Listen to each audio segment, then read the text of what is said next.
And I went in very on the fence, I would say. But after speaking with him, I really seen his vision, because if I don't do it now, I'll never do it. I had made my decision and I just wanted to stick to that. You get paid for in public what you practice in private. That is a mistake that I think a lot of agents make. Most buyers buy with emotion and justify with logic. And I love doing stuff that's out of my comfort zone. If I made a decision and the decision ended up being wrong, I wouldn't care at all. I started listening to myself and doing what I wanted to do. When you're outside of the whole noise, you can really lock in and focus. I think that anything I have learned has either earned me money or benefited my life. What scares you today? Not fulfilling my potential. When you're young, go and do your traveling, go and do whatever you want. Because if you don't, the next thing, you'll be tied down, then you'll regret. Welcome to this week's episode of Estate Agent Showdown with me, Matt Giggs, and I am joined by an international superstar from Ireland. You could say that. You could say that. Sean McRedmond. Is that the right way of pronouncing it? Sean McRedmond, yeah. Sean McRedmond, there you go. And you do it in, the Irish accent. I do love the Irish accent. And we actually met in Waterford in Ireland at the event that Regina put on, the Real Estate Agent Summit. Yeah. That must be about 5 weeks ago, 4 or 5? Yeah, roughly around that. The time just flies by. It really does fly by. And this conversation today came off the back of a conversation about midnight on the event. Obviously, I wasn't drinking. Sean was. Thanks, Matt. We were throw me under the bus. We're only a minute in. Yeah, mate, I told you, we're going to catch you out today. Yeah. We were just chatting about all things. But the reason why I brought Sean on today is that your age is 24, yeah. I did say 24 this morning. I was right, Ollie. Yeah.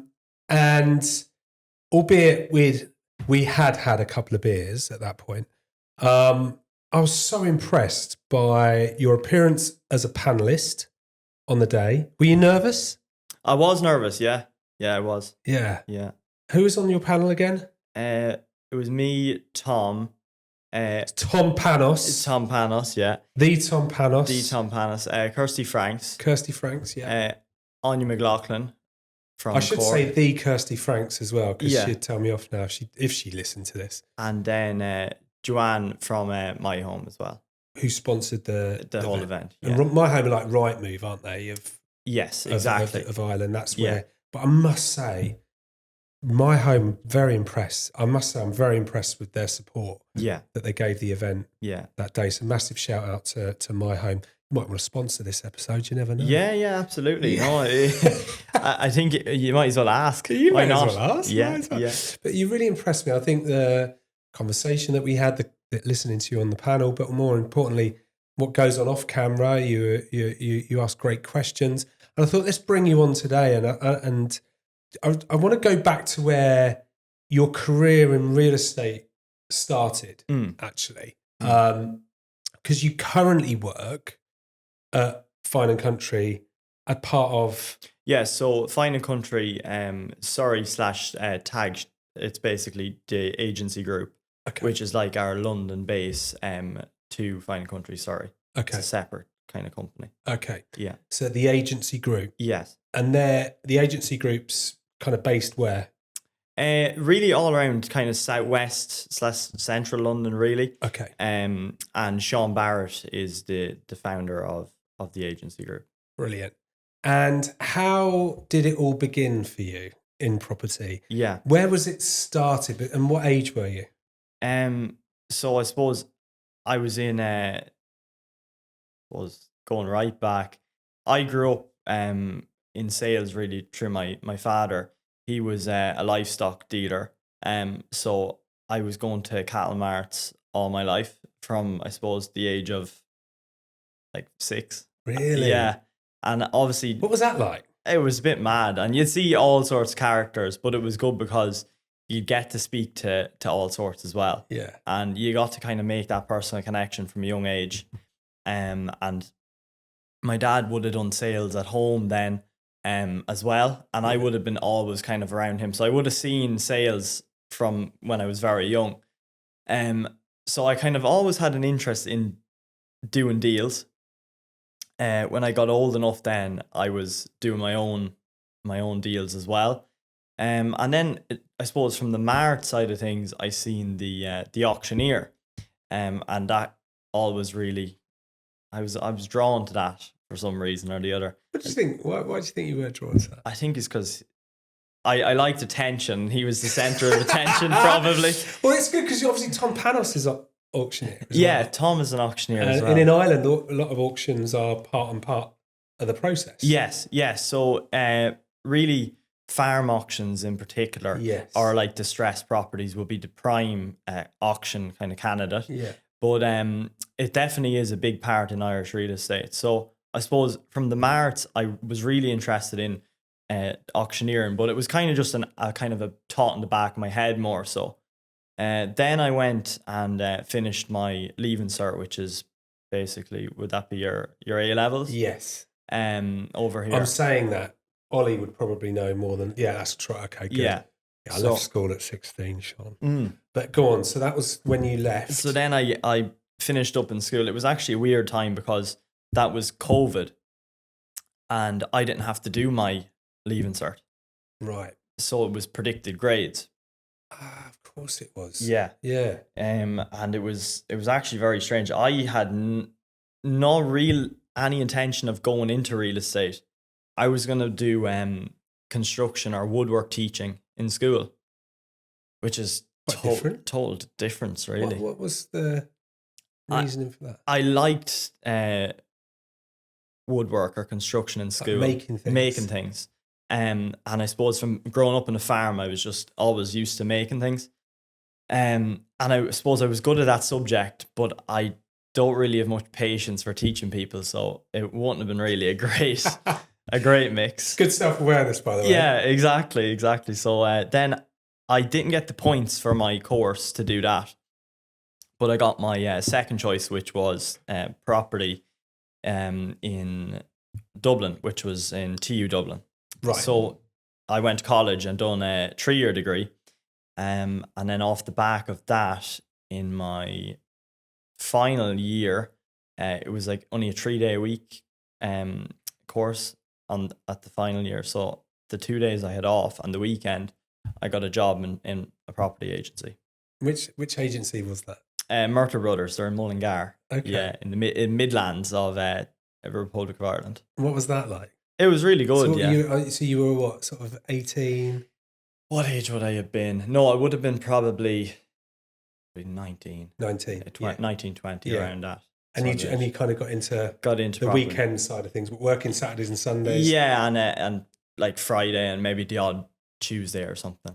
And what was that like? It was actually really good. I really enjoyed it, and it actually wasn't too dissimilar to what I was used to, because I was always dealing with farmers and dealing with the public already from working with my dad, and the transition was good. It was just about kind of learning the property side of things and doing viewings, doing valuations, that sort of thing. So you kind of felt like you're more confident on the sort of auction-y kind of place, if you like, from watching your dad and being involved. Exactly. I was more so confident in actually talking to people. Brilliant. As opposed to knowing, okay, from going to talk to a homeowner to sell to actually converting the sale, what goes on in the meantime.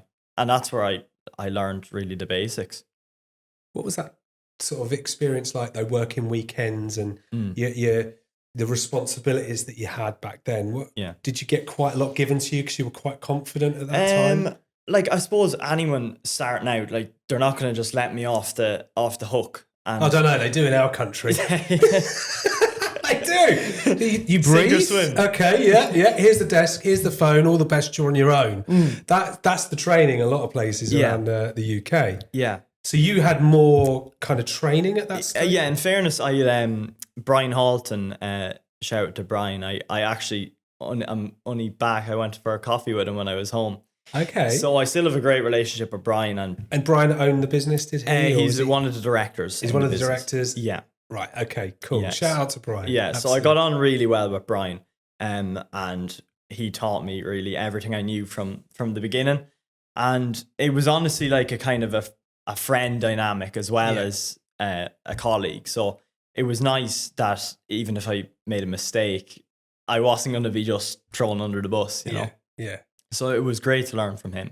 Good. Yeah. Good. Yeah, that's nice. And then what was the point when you got to I suppose, what followed next after that? Yeah, so then I worked there for, trying to think of the dates, but it was around near 2 years. Yeah.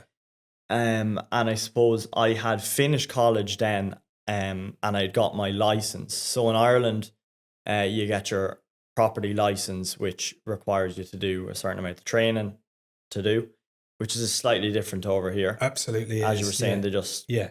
It's a bit more you can go and do it immediately, which is crazy, really. But so what's the course? Is it 2 years? So you can do an apprenticeship, which is a 2-year part-time course, which is actually a really good option. You get to work 4 days a week with 1 day study, exactly. Yeah. Now, I done the college route because I suppose I didn't really know. I just kind of fell into it. If I was to go back, would I do the apprenticeship? Probably. But I still enjoyed my time, and it worked out. So it was fine. When I got qualified then, I said, look, I'm young. I want a bit of a change. And I felt like I wanted just a new experience. So then I went and I joined Raymond Potterton's in Navan. Okay. Which is only about half an hour from my old place of work.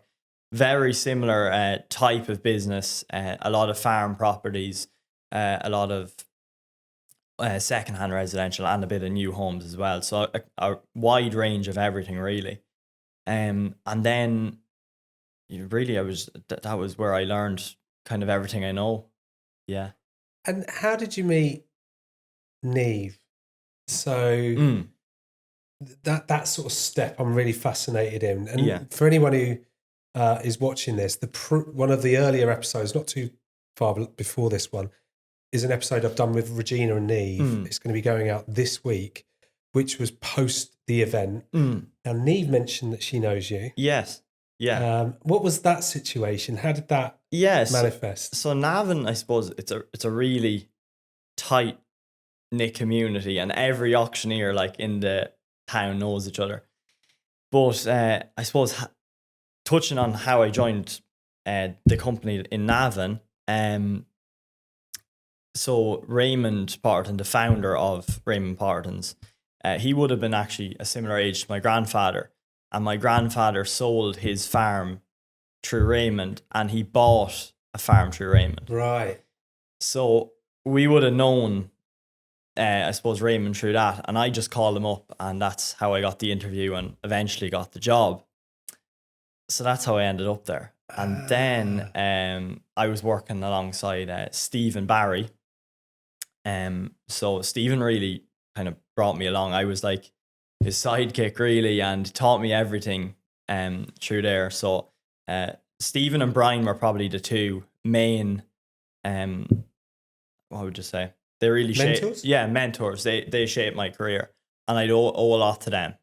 So I'm grateful for them. But then in Potterton's, it was great. Learned a lot, and it was a really good, busy business as well.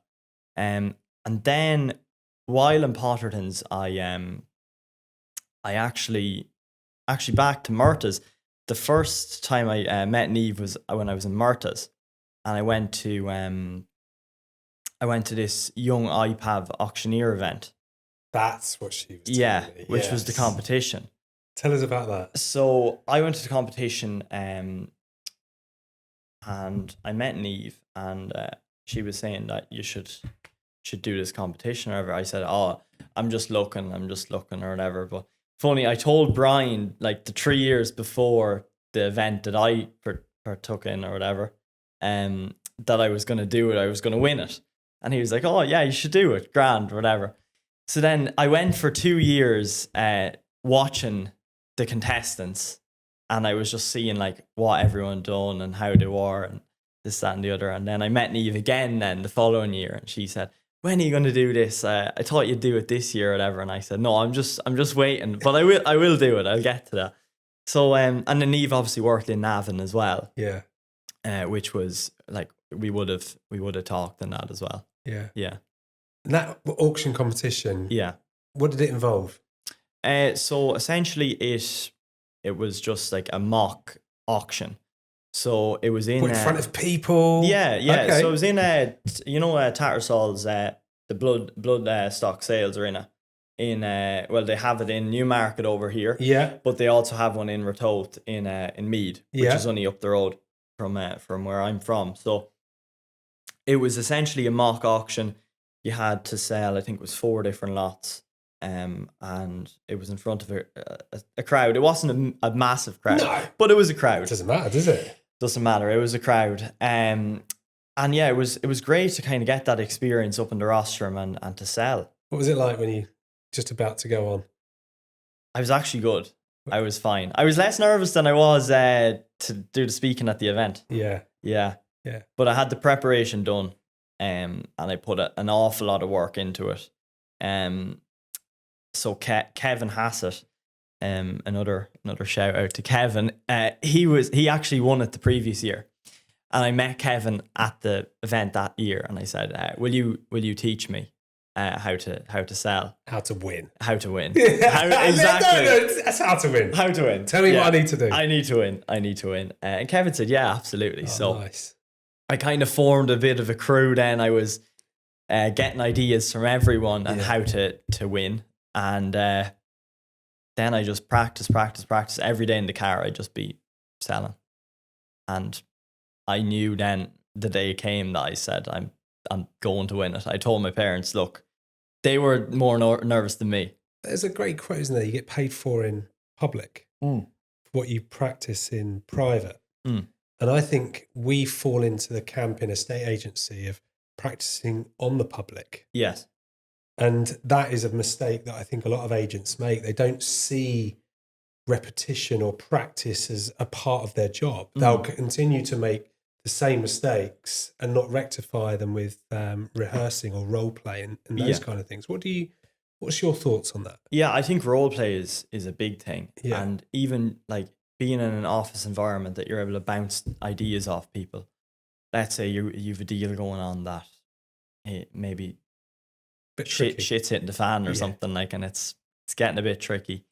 And if there's someone there that's your mentor, you can bounce off that idea, and maybe like they've more likely than not they've been through that before. Yeah, and they can give you that advice. Yeah, definitely. And then you stepped into that world then and worked with Nee. No. So she was the competitor. Okay, so how did it then manifest to Regina and people like that? How did you get to know? Yeah, so I suppose I was working in Potterton's then for was it about 2.5 years, maybe 3 years actually. Just the time just is all muddled in together. And then I was at an iPav event, and I got talking. I actually got sat. It was like a gala dinner. Okay. And I was sat at a table with Regina beside me. Right. And did you know Regina? No. Okay. No, I didn't know her. I seen her like clips online, and I thought she was very good and very, very interesting.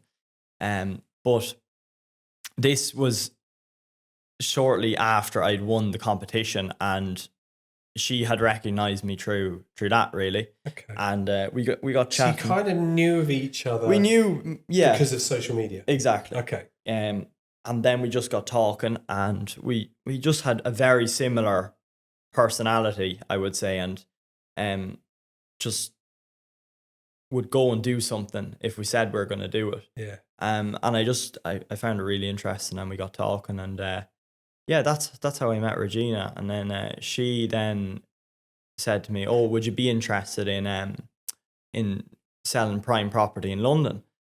And I was like, "Yeah, like I never even crossed my mind. Like, never even crossed my mind. Like I'm a farmer from Meath. I was happy doing that, and I was very happy in the job I was in. So I didn't really pay it much heed. I kind of said, yeah, I would think about it. And she mentioned Sean Barrett, and she said that she thinks it'd be a great fit. And I said, well, really appreciate that. I'll definitely keep it in the back of my head. And then I really just went back to my job in Navan and didn't really think much more of it until I did. So it took you just to kind of leave it in the back of your mind. Yeah. Carry on with your day job. Yeah. And then what was the trigger point? There was no real trigger point. Okay. I suppose... Well, actually, no, I suppose there was a trigger point. Normally something that gives you a little nudge. Yeah. So I have an uncle in Chicago. Okay. And I had visited him for 2 summers in a row.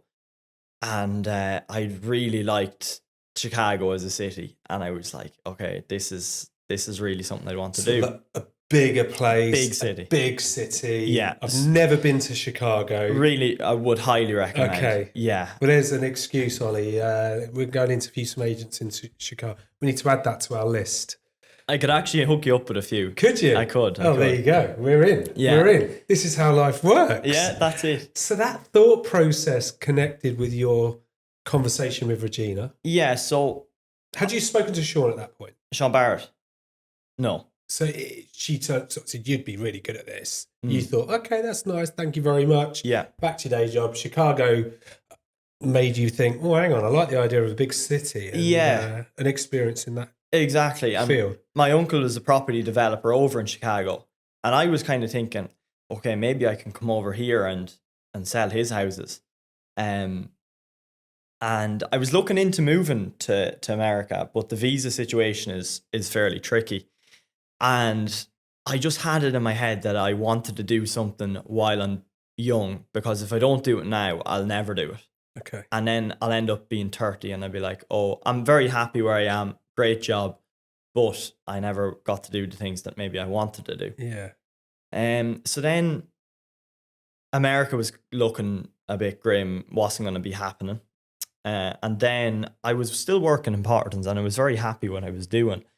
But there was a thought in my mind that I kind of wanted, an itch that needed scratching. And I just said, you know what, I'll have a call with Sean Barrett and see what happens from it. And I went in very on the fence, I would say. It would have taken a lot to move me from where I was. But after speaking with him, I really seen his vision and... So he shared his vision?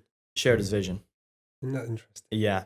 I think a lot of time when someone talks to a new prospect about joining the business, or even a new prospect as a client, we very rarely share the vision. And I think agents forget that actually the vision of someone's move is their vision, your vision of how you deliver that and that outcome to a customer is where you connect. Yes. And it's the same when you're looking to bring somebody in. There's got to be a vision of some description. Yeah. So Sean shared that with you. Yeah. I think he was very progressive. Tell us more. I just really liked how his kind of outlook on life was just go and do it. And if it works, it works. But like what he was doing was progressive and he wanted always to level up the game. And I suppose not running down Ireland at all, but I would say Ireland is a very, what would you say? Not stuck in their ways really, but I think adverse to some sort of changes in some ways. Just on that point, and I bookmark that with my observations. Yeah. I was doing a lot of networking, obviously, as you do after event. People are chatting to you and they want to speak to you about various different things. The quality of people is fantastic. Unbelievable. And I think part of that is because of what they've learned. Yeah.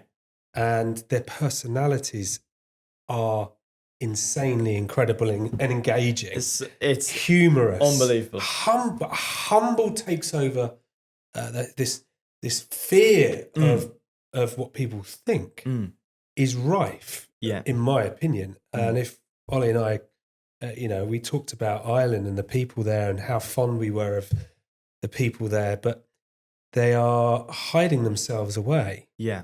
And, I think this is part of what you're touching. Yeah. It's I remember I could vivid conversations with the agents about just doing the social media videos. Yeah. For example, Yeah. they're like, where I live, Yeah. I'll get torn down for that kind of stuff, you know. Yeah. And we do have it in the UK, and there's no doubt about it. But I think that there is a missed opportunity there for the personality and the humbleness to come through, the humour to translate, and also the professionalism, because they are professionals. Yeah, absolutely. Are you with me on that? 100%. And even since coming over here, I think the agents in Ireland are actually so, like, they are really at the top of their game. I think they're great relationship builders. I think they're ultra professional. Yeah.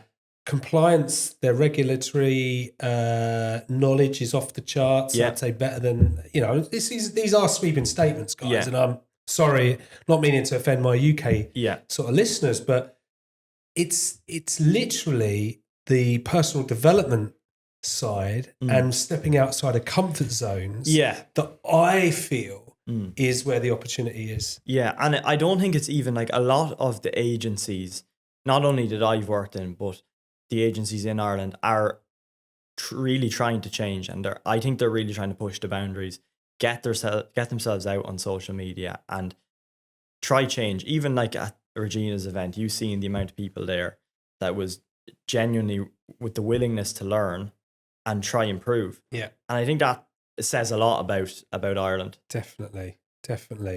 And so your conversation with Sean, just to go back into that conversation. So the vision was something, the way he felt that he was very progressive was the bit that you really connected with. Yeah, and I think it was something that was totally different to what I was used to. Okay. And I love doing stuff that's out of my comfort zone. I like, if I say I'm going to do it, I just try it. And if it's wrong, I really don't care. Obviously, everyone has some sort of perception that they'd like to withhold, like, or upkeep with themselves. No one wants to make a fool of themselves. But at the same time, if I made a decision and the decision ended up being wrong, I wouldn't care at all. Okay. So I was more than willing to take what Sean was saying. I lined with his vision, and I said, look, you know what, this guy is impressive. I think he's onto something, and from what I can learn from him, I think it'll stand to me in my career. Well, it's not done you too bad. So let's talk about when did you move to London? So at the start of this year. The start of this year? Yeah. Tell us about that kind of just before. Yeah. Like you'd made the decision. Yeah. You're small town? Yeah, small town. Yeah. To London. Yeah, big change. Tell us about Sean in December coming up to the big move. Like thinking, what am I doing?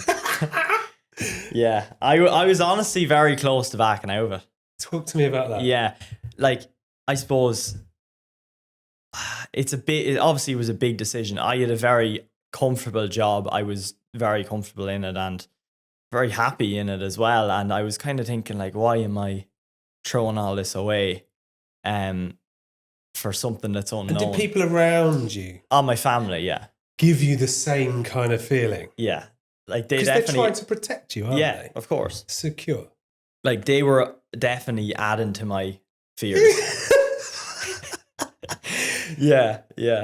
It tends to be the case. Yeah. So I think now I just really I don't really say too much to them anymore. If I have an idea in my head, I'll just keep it to myself and then do it. And then they have to keep along with it. So you're sitting there in December. You got to Christmas. Yeah. It's getting closer. Obviously then Christmas time with your family, the crack is great. You're going out with your friends, you're having a few drinks. It's great in Ireland at Christmas. And your thought process then is, why am I leaving?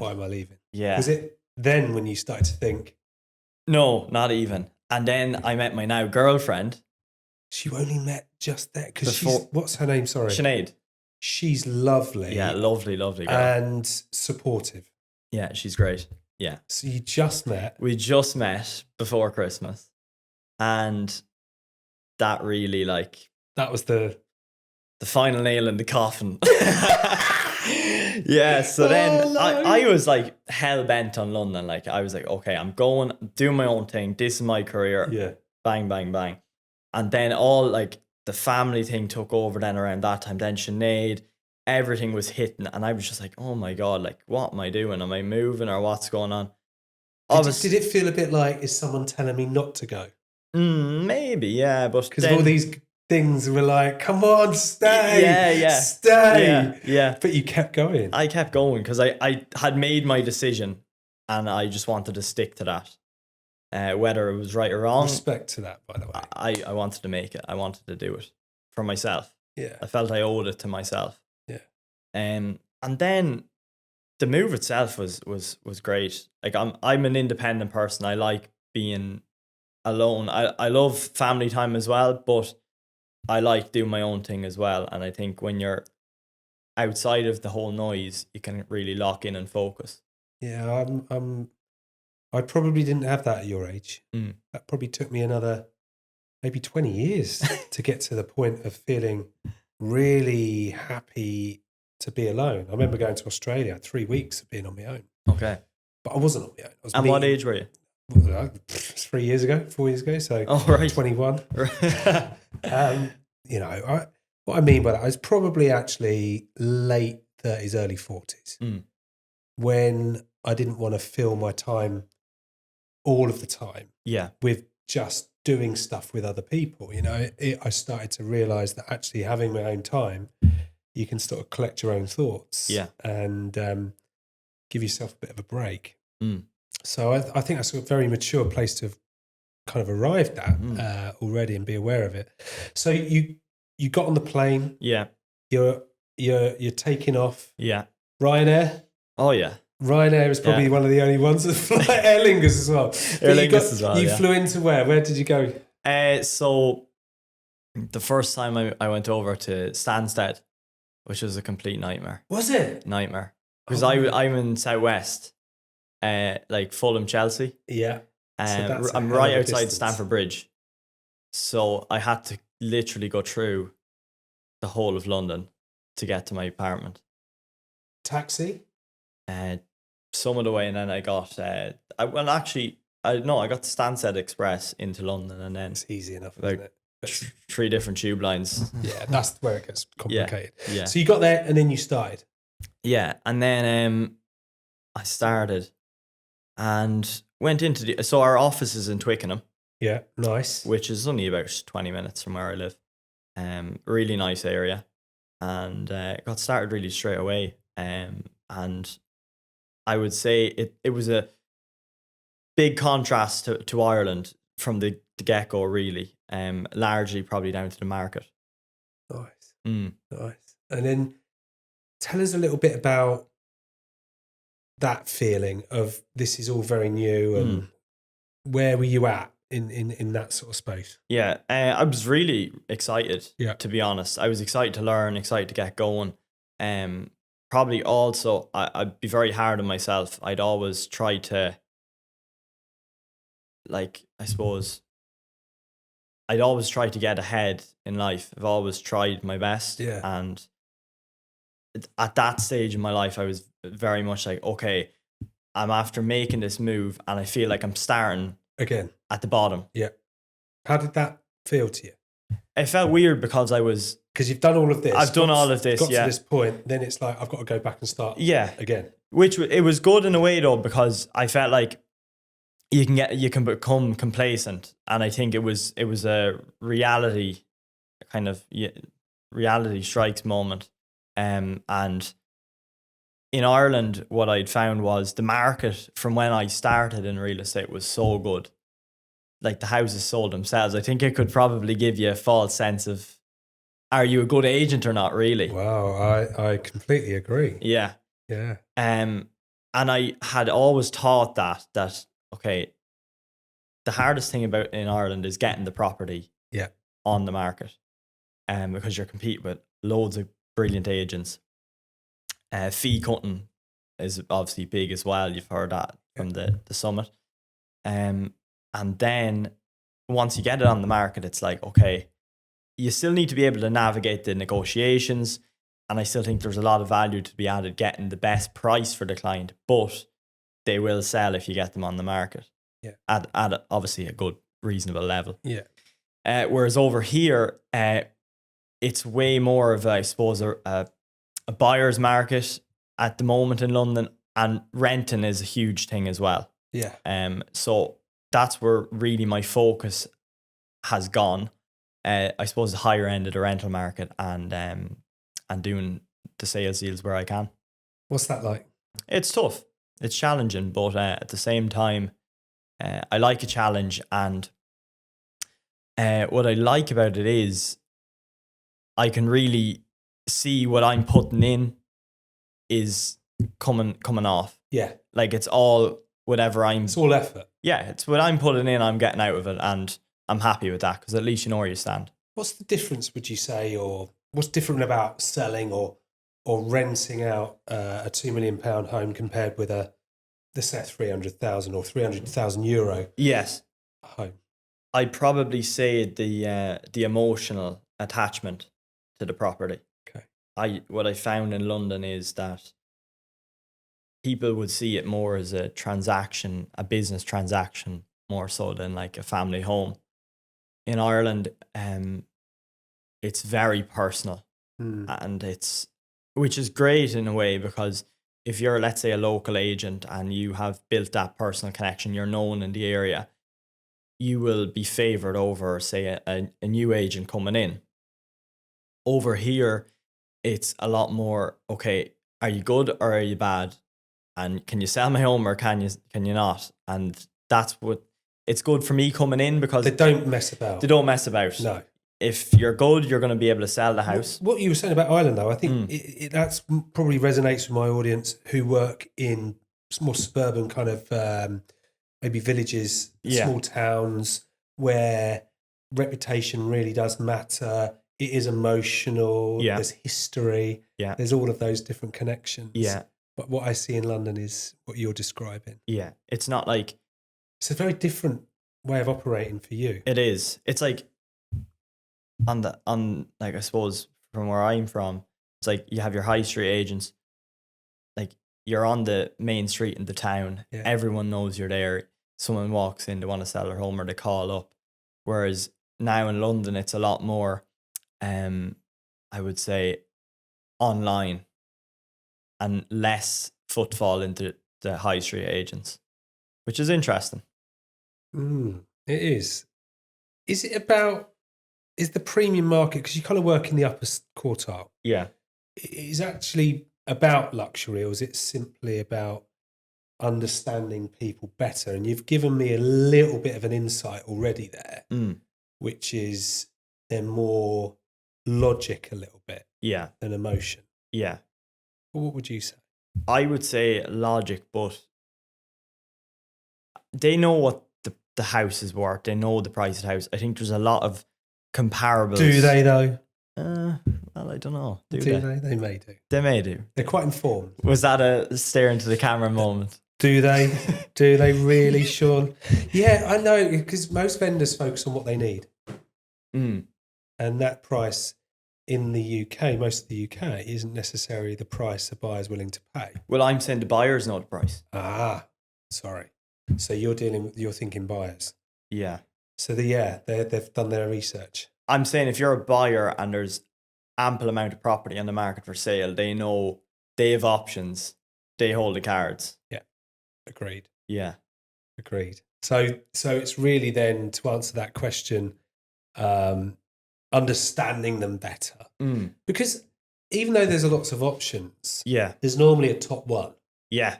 Or a top three, and you whittle it down. Absolutely. Yeah. I had someone a while back, I always remember this one, they were trying it on. And they said to me, well, we'll just go and buy this one. I said, well, you should, if that's your first option. They said, well, this isn't the first option, it's this one. Okay. I said, well, how long are you looking to live there in the property? And they said, well, at least 10 years. I said, if you want to spend 10 years in your second option, how do you think you'll feel? Will you always think about the first option that you're looking to miss out on for the sake of £20,000? Yes. Yeah. And then they paid the extra. Yeah. Because I don't think it's a pricing problem. I think it's a certainty problem. Agreed. And I think what most agents don't understand is how to provide certainty around a price. There's very few buyers in the market that are buying for a year or two flip. You know, it's a long-term play. It's a long-term play, which is where the opportunity sits. And I feel agents aren't using that opportunity to educate the buyer into the market and the future price.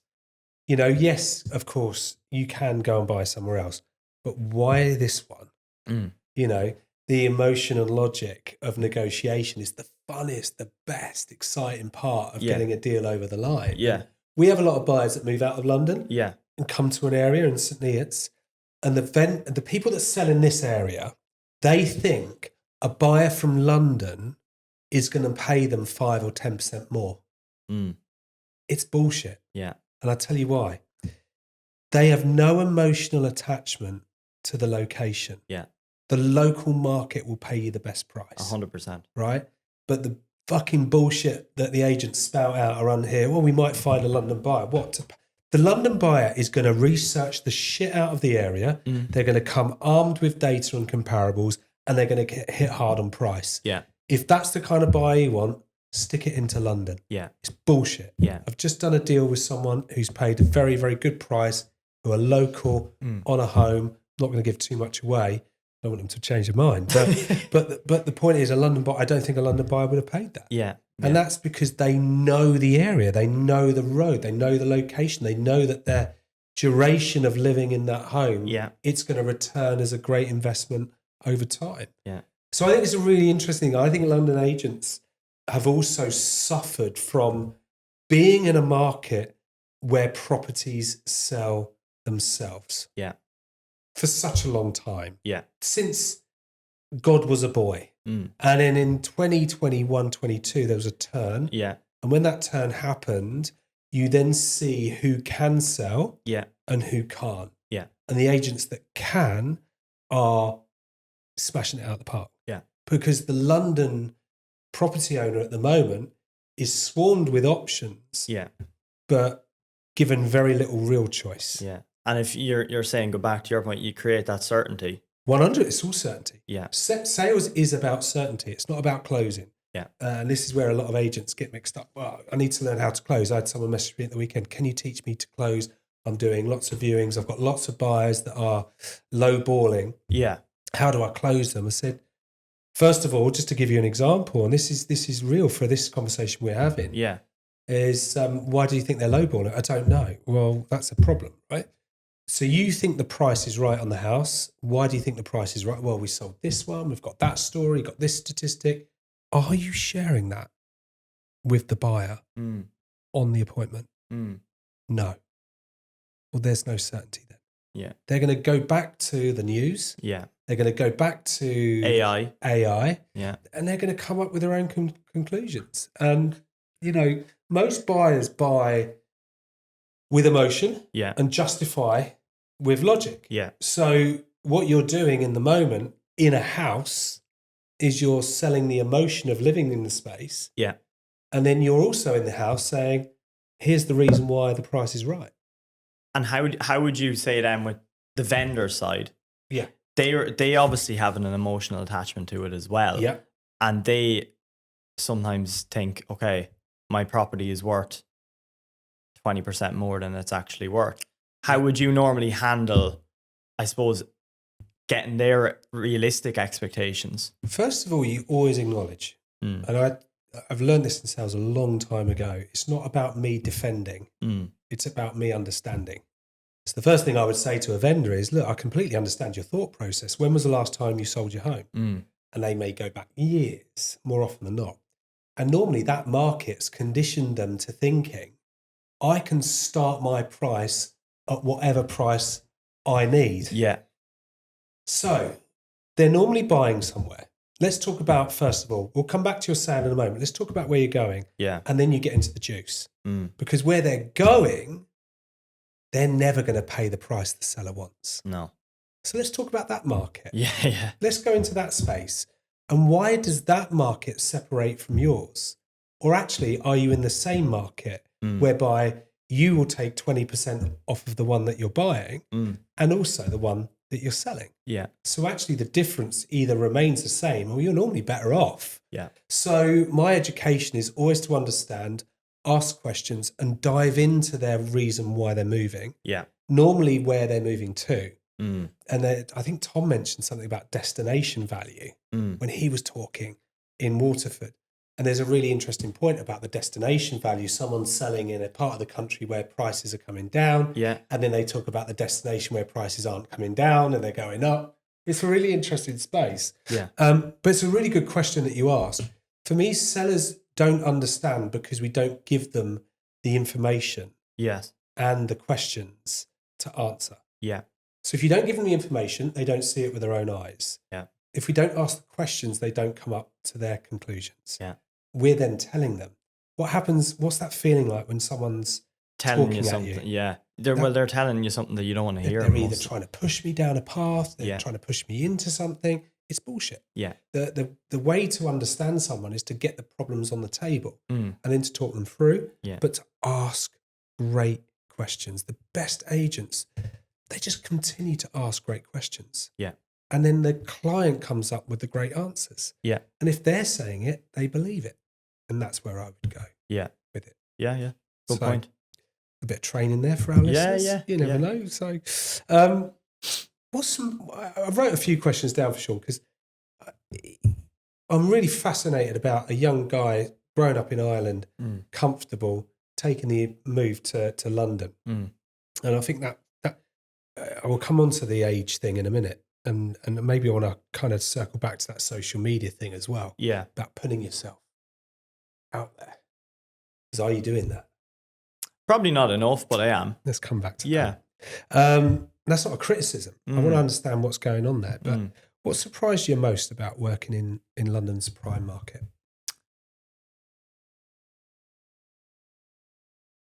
I would say the level of probably detachment from the homes. So going back to your point. Yeah.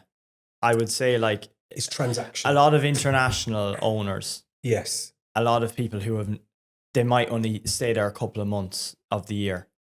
It's less like in Ireland, it's all about it's their family home that they might have lived in for many years, or a probate's gone through and they've just inherited this home from their parents. Touchy subject, and it means so much to them. So yeah, probably that detachment. Yeah, I mean, I mentor an agent in London who's been around there for 30 plus years, and I'm fascinated with the London market. Yeah, and I think sometimes you have to be really careful to label it in a way that we set our own story in that marketplace. Yeah, like if I spoke to a vendor selling in London, the fact that they are logic, transactional is exciting. Yeah. Because I only have to give them information and show them and demonstrate for them to understand. Yeah. Because then they can't fight against that. Yeah, yeah. Because it's fact. It's fact. Yeah. And most people, if you ask them this question, is like, do you prefer facts or fiction when it comes to taking the right decision? They'll say, facts all the time. Yeah, yeah. Why? Well, it's evidence, right? So let's talk about the evidence. Then you've got them. It's over and done with. Yeah. They're home and dry. Yeah, yeah. But look, I what I also found, Ollie and I travelled back from Ireland, and we spent a little bit of time after that sort of reminiscing about what a great event it is, and we're going to go back to Ireland. Yes. And we're going to go and offer up spotlights on agents and spend a day in agents. Okay, very good. We're going to film a podcast, do training, Q&A, do behind the scenes, founder stories. It's just going to be amazing. Yeah, we're going to do it in the UK as well. Sounds good. Yeah, it's going to cost $100,000 for an. No, I'm only joking. It's going to be good. Ollie's getting well paid. 18 months of content. Yeah. But when we come away, the hunger to learn is there in Ireland, and it's in you. Where does that come from in you? Where does that learning mindset come? Yeah. I suppose I've come from a family farm who, like, we would always do it our own way. And that way isn't necessarily wrong or this isn't necessarily right either. And from working with my father, like, he has his own opinions, and to be fair, most of the time he's right, even though I wouldn't like to admit that to his face. We can clip that and just send that to him. Yeah, and exactly. say, don't listen to that the rest of the episode. Yeah, but I've always had my own opinion, and I won't be afraid to voice my own opinion. And I would say that from going out and going into the working world, it was always something I wanted to do for myself, because I think in Ireland, it's very common that if you come from a farm, that you would go and continue on the farm. Yeah. It's like a legacy. A legacy thing, yeah. Yeah. And I wanted, as much as I love farming, and I think in the future, I wouldn't rule out going back to farming. Yeah. But it's something that I wanted to just do for myself and see what else is out there. And in fairness, everywhere I've gone in with an open mindset and willingness to learn. And I think that anything I have learned has either earned me money or benefited my life. So I suppose it's worked. It's like with the fact and fiction thing. If it's a fact that if you're willing to learn, and if you're willing to learn things from people who actually talk sense, well then why not continue learning? I think, again, it's probably taken me too long to get to a place where I just need people like that around me that are willing to learn, because I know how important it's been for me in terms of growth, but also getting to meet new people. Yeah. I mean, like, the amount of value you get from building a new connection with someone where you've just got some alignment. Yeah. And you swap ideas, learning brings you into different places and spaces and gives you opportunities that you would never have even found if you'd have stayed in comfort. Yeah. So no, I really like that. Yeah. Tell me what I thought about this morning. We were messaging each other this morning. Yeah. What are you deliberately? Because I get the feeling you want to learn from today. What are you looking to learn from today? Well, I suppose it's the first time I've done a podcast, which is great. I didn't really know what to expect, to be honest, but I would be confident talking to someone one-on-one. Yeah. And I suppose with Back to the Summit, I was nervous because I was on stage and there was like people watching, but also there was a panel of guests as well. Yeah. And I was nervous because I didn't want to sound out my depth, because I was on a panel with panelists that were had vastly more experience than I did. And I didn't want more value though, necessarily. Not necessarily, but in my head, yeah, I was obviously overthinking that and thinking I don't want to go. Yeah, I didn't want to go up on stage and be like, oh, who's this lad like? Yeah. And I also I think when you're one-on-one with someone, you can build a more personal connection. And I think from speaking with you that evening after the event, I thought we got on very well. Oh, brilliant. Yeah. No, you absolutely. I really felt that, the fact that you've travelled over from Ireland to come here, not from London, I'm going to make that as a claim as one of the furthest travellers to come over to the podcast. Yeah. It's been brilliant. And what's the hardest? I'm in learning, because what I saw and what I heard is from the questions you were asking me was someone who's really keen and hungry to learn. So what's the hardest, though, piece of feedback you've ever received? What was it, and how did you respond?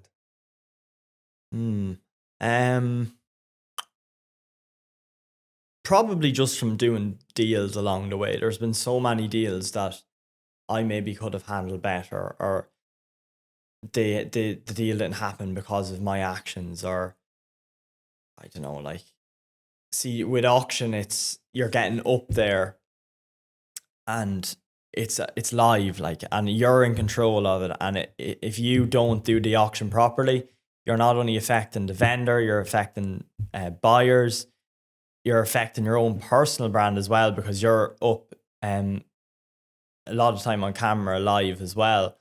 So I think... So when you say on camera, there's people bidding in room and online. Okay. So that it's live streamed as well. Yeah. And I think not necessarily criticism, but really from the deal, I've learned a lot from doing deals, and maybe my mentor saying, look, you should handle this differently. You should handle it that way. But I think I've learned a lot about myself personally and how much effort and preparation goes into an auction.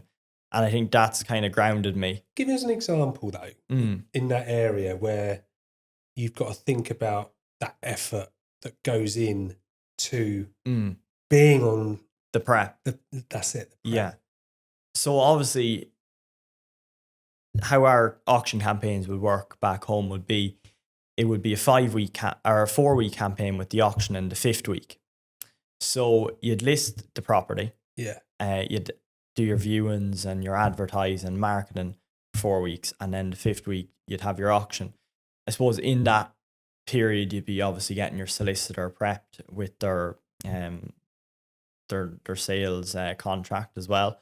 And you just need to make sure everything's running smoothly, as well as knowing, one, that you're going to have buyers show up on the day, because you could be in an auction room singing to empty chairs. Okay. And also then you have Has that ever happened? Yeah, it's happened once. Yeah, it happened once. So you literally just about to start and there's no one there. Yeah. No one on the stream? No. What was that like? It was a bit nerve-wracking. yeah. Bit nerve-wracking. But yeah, like these things happen. They do. Sad, isn't it? Yeah, and I think that's like a learning experience, that not every auction is going to go to plan. No. And a lot of the time it's context, like, have you the buyers in this area to number one, be on for this. And then also the preparation of actually what you're going to say in your lead up to your auction, then doing the actual auctioneering, not to mix up the numbers, not to call a wrong bid, maybe something goes wrong, someone it feels like you've got to have like so much awareness and observations around to make sure you see what you need to see, and then you use one offer to increase another offer. Exactly. It's quite fascinating. Is there quite a big rush doing that? I think, so it depends. Like property and I'd say livestock or like other form, like a charity auction. Yeah. They're completely different. Okay. I would say that with the property, it's the biggest thing about the auction is managing the vendor. Okay. They have expectations. They also need a reality. Yeah. And at the end of the day, we need to make them happy. We're working for the vendor. With livestock, it's the same. We're working for the vendor. We want to get the livestock sold for them, but it's way more of a buzz because it's quicker. Bids are coming in from all angles and it's done within a matter of seconds. The property could take 30 minutes, an hour. And then obviously a charity auction, there's no real vendor as such. No. It's, you're raising as much money as you can. Yeah. And have you done that? Yeah. And that's a lovely thing to do because you're raising money for a great cause. And you're also, I suppose, you're actually making... You could be a bit more probably lighthearted. Yeah, it's like a circus act for yourself, really. Do you really enjoy that? Yeah, I think that's good because it just completely takes the pressure off. If you make a mistake, it doesn't really so if ever we do like a charity golf day or something, I'll do it, absolutely. Would you come and do the auction? 100%, yeah. Brilliant, because that's on the plan. Well, I think you were brilliant on the stage. Going back to your point, we all stand there before, and I did as well, thinking, fucking hell, where do I start? You don't want to look like a fool, right? No, and that's the big feeling. But you were great. And what does courage actually look like? Because again, going back to one of the reasons why you're here, you're young, you're 24. Are many 24, 20, 19-year-olds getting into the real estate agent industry in Ireland? Or is it not seen yet as something that's cool for that age range? I would say it's become increasingly popular. Okay. I know from the college course I done, it went up like a lot of points from the year I joined, which obviously shows an increase in demand for it. And I think shows like $1 Million Listings or Selling Sunsets are. Which is your favourite?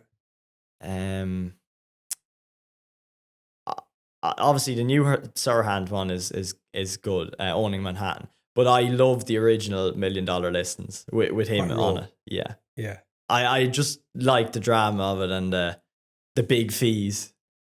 It was, yeah. Would you like to meet him? I would, yeah. Yeah. Yeah. Yeah, he's a good character, isn't he? Yeah. So the younger people are starting to connect with it. There's an increase in uptake of courses in Ireland, which is great. And I think we as a country in England, we want to be doing the same, because one of the biggest fears I've had seeing the self-employed models explode, and I think most people are fighting for average people at the moment. And what I mean by that is I don't see people, young adults, looking at this as a career, because I think they see sales. Yeah, I would say it's not in many respects. Yeah. I think we touched on that earlier. Yeah. It's more subtle, nuanced.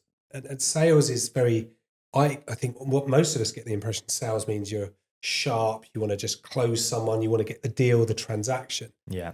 I don't see this industry going in that particular direction of travel. I think we should be attracting more people to it, because there's a multiple of things you can learn. Yeah. Marketing. Yeah. For one, negotiation, how to build relationships, maintain relationships. Yeah. So it's great that Ireland's doing that. Yeah. Look, just going back to your kind of Waterford and being in a panel, what was the most exciting thing about doing it? Yeah. And what was the most intimidating thing about being on a panel at Waterford? Yeah, I think the most exciting thing was being able to actually meet the people that we're going to be at. Like the lineup that Regina had was really, really special. Obviously meeting yourself, Matt. Well, I did pay you to say that. Yeah. Got a £50 note before I came on. I know it was honestly really exciting to actually get there, and I thought there was a great buzz around the whole day. Yeah, there was. As soon as you got in, and I think then, I suppose the intimidating part was probably, I would say, being on a panel with Tom Panos, like given the stature of what he's built. Yeah. And I think he had just done his talk as well, and it was very hard to you're looking at that like I have to follow up. Yeah, that's something one of like the that. hardest things. It's the thing, I've got to follow that. Yeah. But did you realise that your story was just as valuable because it's different? And I think I said earlier, your value. Just conscious that, I think anyone that's looking to ever do something like that understands that it's your story that brings value. Yeah. I'd probably not. I would say I've never really I'd probably be my harshest critic, and I've never really. My girlfriend would probably say this, but I've never. She gives me credit, but I wouldn't give myself credit. I'd always be striving for more, and even after the panel, when I'd done the discussion, I still was like, oh, like I haven't even listened to it back. To be honest, have they censored it? No, my girlfriend videoed it, and I haven't listened to it back. Yeah, even my auctions, I don't listen. I don't listen to them back really. Someone asked me if I listen. I listen to the podcasts back now. Yeah, because I want to dive back into it to then talk about it, unpack it. Yeah, when you're sharing it. But I think a lot of achievers can often be quite critical of themselves. There's a lot of people I talk to that leave a valuation and they will play it over and over again. Yeah. Or a deal. And I don't think that's a bad thing. I think you need to give yourself a balance between that and what you've done well. Yeah. But who am I? I know. I think that's probably something that I need to improve on. Yeah, because you are. And do you believe this, that you become what you think? Yeah, I would say manifestation, that sort of thing. So believing in that theory, if you're constantly being hard on yourself, you're taking yourself further away from being in that space. True. It's not about there's a fake it to make it or a kind of bullshit in yourself. I don't necessarily subscribe to that. Yeah. But I subscribe to the fact that most of us are good at stuff and that we can learn from stuff. Yeah. There's that win or learn, isn't there, Yeah. sort of thing. But yeah, no, you're right. You're right.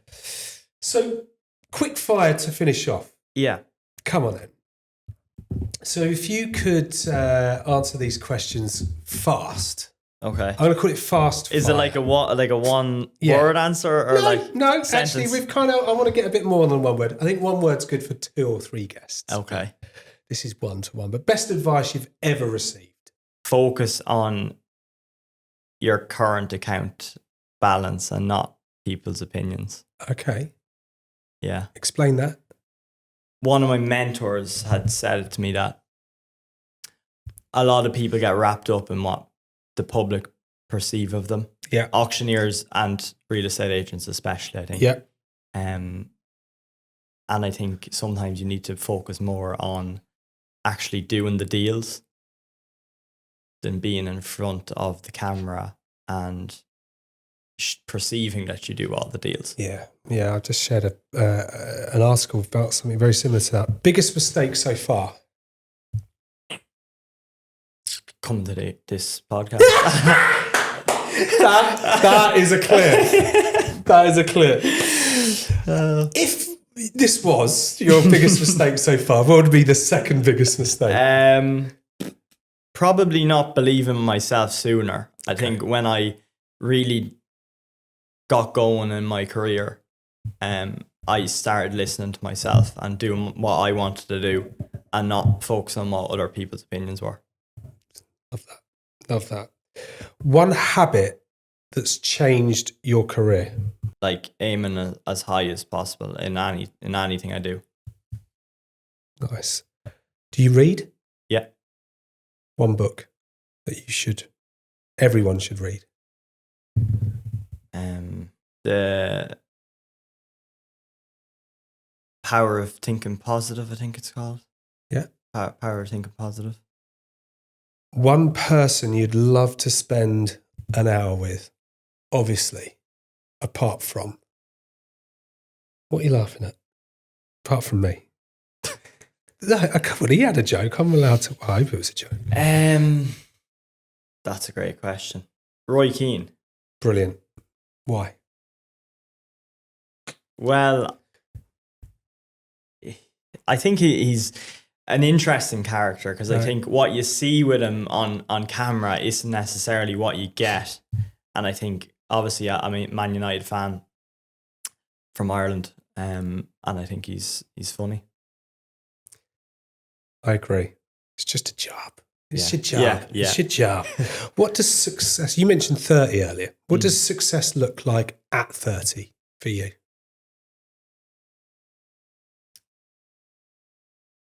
I would probably say more so like I'd focus more so on like my relationship, family. Okay. Having like having a healthy relationship and being close with my family. Yeah. And then I think like I probably have an idea in my head where I want to be when I'm 30 in business wise, but I think that I'm confident that if I put in the work, I'm going to get to there regardless.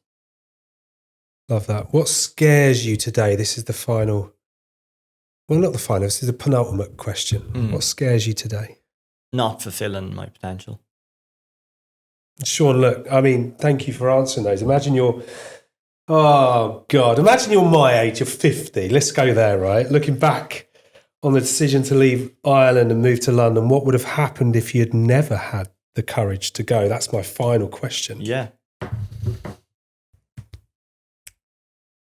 I think it'd probably be fine in life. Like I wouldn't have sleepless nights, but I think there'd be always part of me that thinks, I should have done it. And I think what opened my eyes to it was that anyone I've ever spoken to, apart from my parents, who obviously didn't want me to leave regardless, they've all said, when you're young, go and do your traveling, go and do whatever you want and live your life.